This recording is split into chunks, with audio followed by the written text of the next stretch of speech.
If you missed the last season of The Bear Whisperer with Blaine Anthony, he started a year-long journey in his life with bears. The year started in the spring calling bears in British Columbia. Now notice, she's not playing anymore. She knows she's close. She can hear that call. She knows she's in striking distance. She is not playing. She's coming in to eat. Now in this situation, if you're in the thick woods, you might be in trouble. Just think about it. You actually can't see this bear yet, and she is absolutely committed on feeding her yearlings and feeding herself.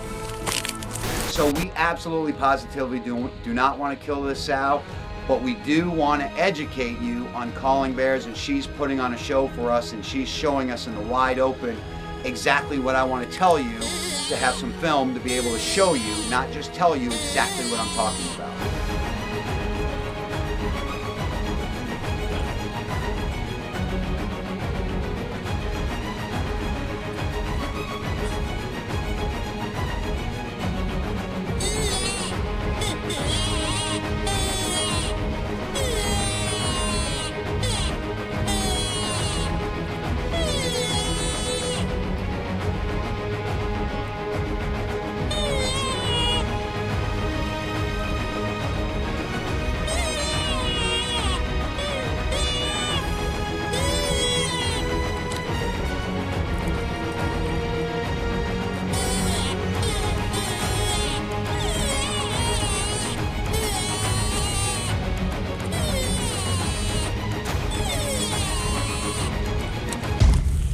Then Blaine headed to New Brunswick to help wildlife officials call in a dangerous bear.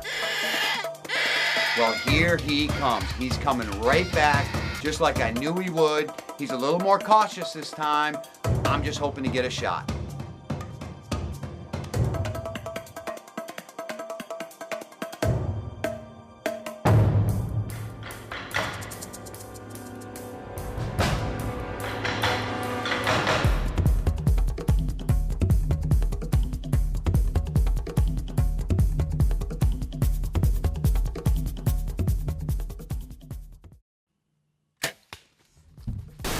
Finally had our first hunt in the east, the northeast actually. We're actually in New Brunswick. We got the phone call, we ran up here.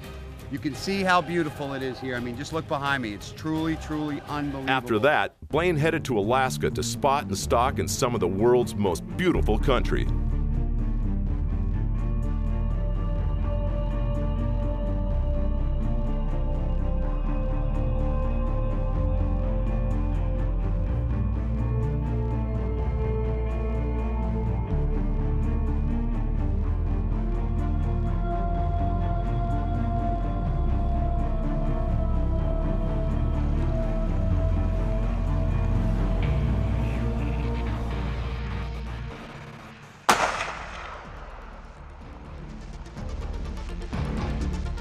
There he is, right there.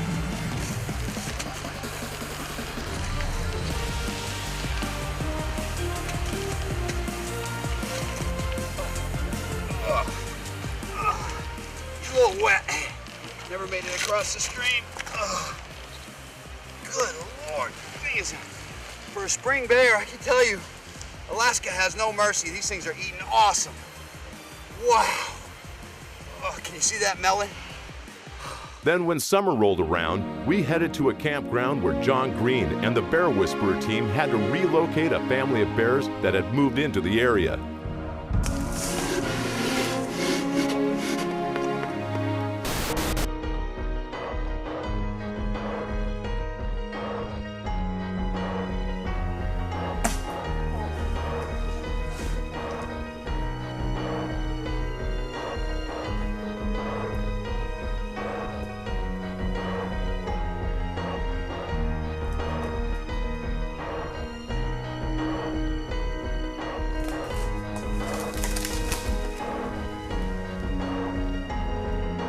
tranquilize him with a tranquilizer gun. And then they held him out and actually dropped him to the ground, where the wardens and another biologist held a big sheet out, like you see in the movies when they jump out of the windows. Well, that was the same thing they would do, and they drop them into that sheet, and poof, they would hit it. Didn't hurt them at all. It was a gentle landing. We ended up getting them all and put them in with the mother, and we relocated them. It must have been about 100 miles north of where we were, and we've never heard anything from them since. All of this leads us right into the most exciting season yet. When we return, we move into the fall season with some of the craziest footage ever caught on film. I thought he was gonna go right. He's coming in the trailer. Welcome to season 2 of The Bear Whisperer. Season 1, we had an absolute blast. It was our first season doing The Bear Whisperer. Hopefully you caught it. If you didn't catch it, we'll have DVDs coming out soon enough. We did bear calling. We went into a campground, removed some nuisance bears, went to Alaska, had an absolute blast in Alaska, the most beautiful place in the world, I think, that I've been to so far in all of my travels. Well, this season is going to be even more exciting. I'm diving headfirst into bear dens. We have a When Bears Attack special coming up. And we're going to have probably one of the most infamous hunts that we did that everybody's talking about. We have not aired yet. And that is when we were hunting in a junkyard and a bear decided he wanted to join us in the semi-trailer. So all of this season, we have all of these fabulous hunts.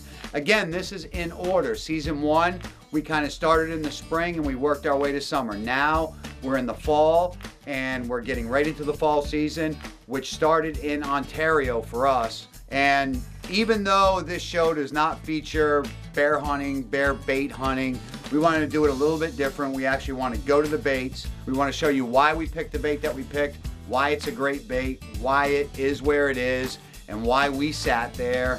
And that is what you normally don't see. What you normally see is just someone up in a tree, or bang, and bear's got a donut in its mouth, game over.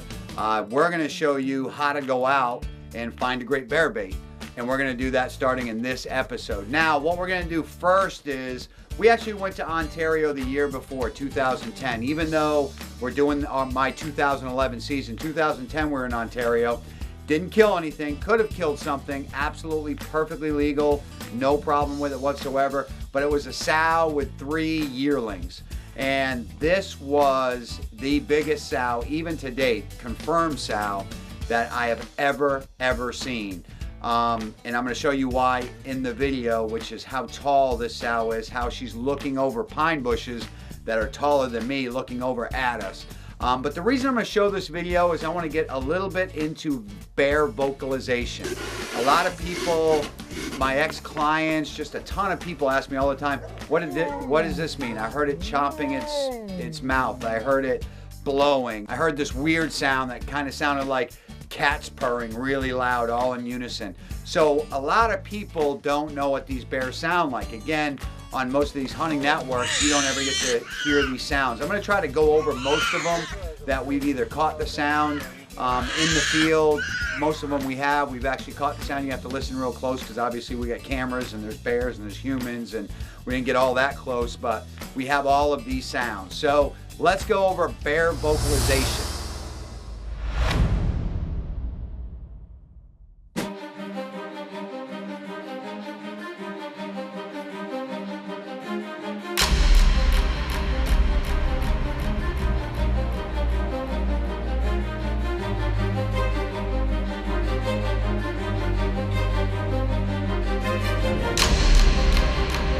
So we are in Ontario. These yearlings come in, and right after these yearlings come in, this great big monster sow, you can't even imagine. I was going, why aren't these yearlings running with this big boar coming? Well, as soon as its body comes out, I can tell instantly it's a sow. And I just could not believe how big it was. I was looking at Jason, my cameraman, going, I don't believe this thing's a sow. I mean, just inspecting, hawk binoculars up, looking, cannot see for the life of me that this is a boar. It's definitely a sow. It's just playing mind games with me because of the size of this thing. Well, with that sow had us busted long before she ever came out. and the cubs not so much. So the first vocalization I want to go over is this sow actually warning her cubs. Now don't get me wrong, this sow's still going to come in and eat.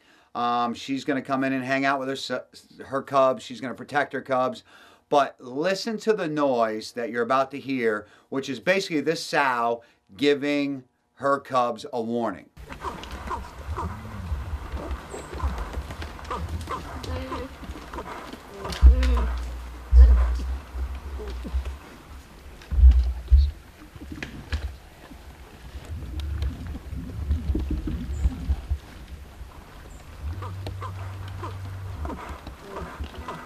What the sow is doing is basically saying, come here, be careful.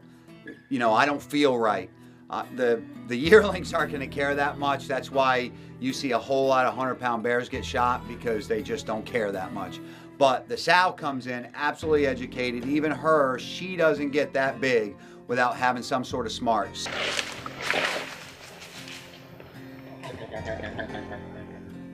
Stay tuned. When we get back, more incredible bear vocalizations.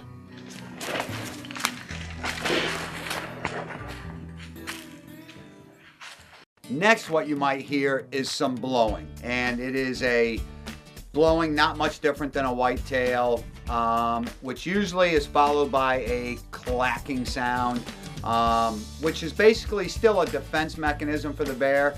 She's defending herself. At that point, she sees you. He even sees you. Can make the same type of noise. A bear sees you, and it's doing the and then chomping its mouth, and it's very distinctive. At that point, it's definitely a good time to get lost, especially if you don't have a weapon. You do not want to be investigating this noise. This noise is a distinct warning that a bear feels very uncomfortable, definitely feels threatened that you're there, and make no mistake, at that point, that bear will defend itself if it feels trapped, cornered, or the only way to get out is going to be through you.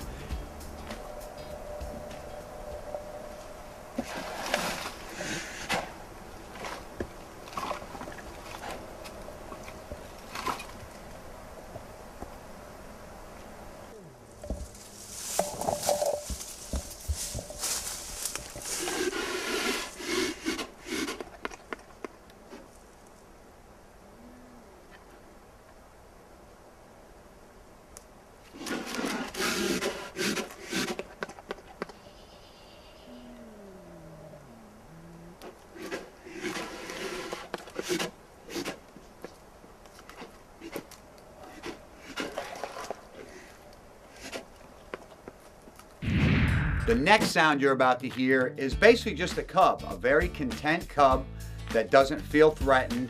It's what you would hear if nobody was around and they were happily eating Dunkin' Donuts, grass, bark, just being happy cubs, just normal everyday sounds. But again, remembering these sounds, remembering that sound of a cub, there's always a mom with a cub.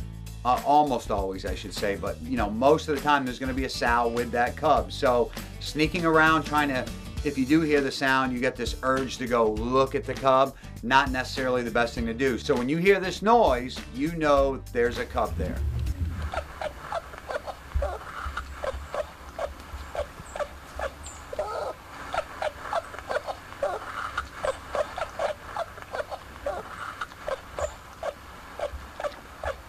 Now the next noise is a cub, the same brand of bear, a cub, but this one is a fearful cub, a scared cub, and it is a noise that will make mommy come running. So if you're out there and you're looking at a cub, or even if you don't see a cub, maybe they see you and they start making this noise, a squealing, nasty noise, that is definitely a sign to get out, because she's not just coming in to see what the cub's up to, she's coming in to protect the cub.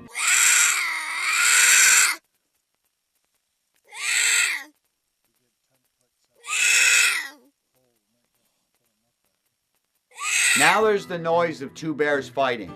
I can tell you that typically you do not want to ever hear this noise.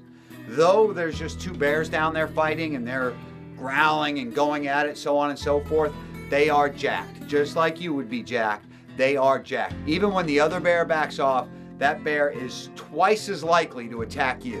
it feels dominant, it feels tough, and it has just beaten another bear's butt. That dude feels jacked up.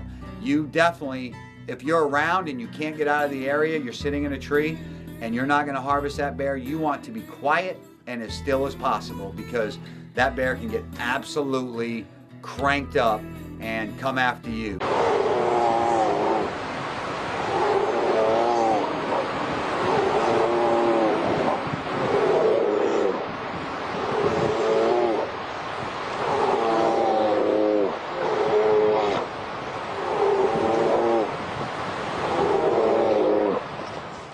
Now this next sound, especially in the West, if you go to Alberta and Saskatchewan, if you sit in a tree long enough, you're gonna hear this in the springtime. And basically what it is a sow warding off a boar. So if you hear the noise, it's a really good time to be completely ready. A lot of times if you're watching a sow and you're watching cubs, and it will put you in absolute amazement. You'll be enthralled, focused on those bears. And at that time, when you hear this noise come up, you can be sure there's absolutely a bruin coming. Might be another sow, but almost always a bruin. And you can get ready. So you can get your bow back down, you can get your rangefinder back out, and start getting ready, because there is a bruin coming.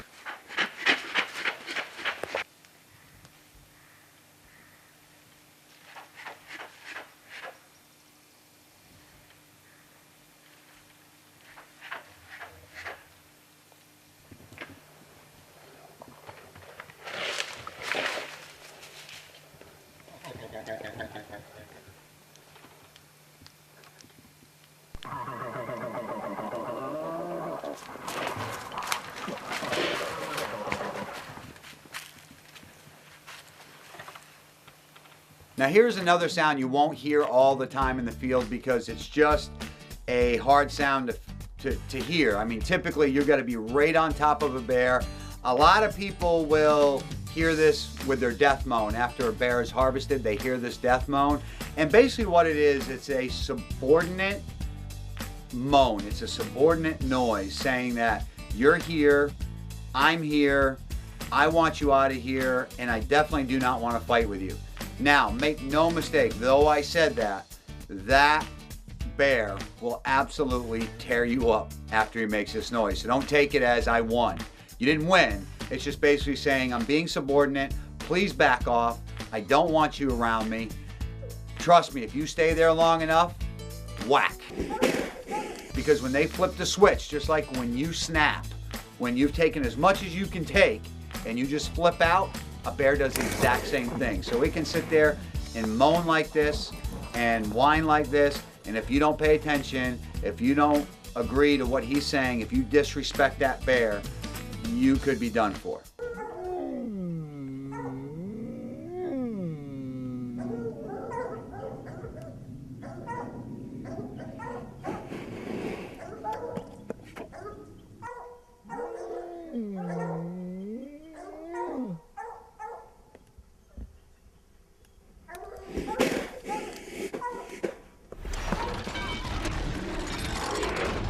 Now that we're all done with bear vocalization, hopefully you paid attention. You put some of these sounds in your memory banks. If you're hanging out in bear country, it might save your life. It might definitely save you some injury. Save yourself from getting into a bad position in the woods. So now we fast forward to 2011. We're in Ontario. I'm doing the Bear Whisperer series. I do realize the most popular way to hunt is over bait. So I gotta do one show over bait, but I'm gonna go a step further, and I'm actually gonna show why we picked the bait that we pick. Over there at Rugby Lake Lodge, they let me pretty much have the run of the place. I can go around, I can look at baits, I can see what's getting hit, I can look at surrounding terrain, I can set up the bait any way I want, which I absolutely love, control freak like that. So I basically had the opportunity to go pick my own bait, to choose a spot to bait, and show you, the viewer, if you have baiting in your state, or even if you don't have baiting in your state and you're going to a state that does, or you go to an outfitter that's going to let you choose a bait, I'm going to give you some really, really good clues on how to find bears that are, one, big, and two, how to find great bait. Next week on The Bear Whisperer, we stay in Ontario and hunt both on bait and in a junkyard. That's right, a junkyard. You won't want to miss this once-in-a-lifetime hunt.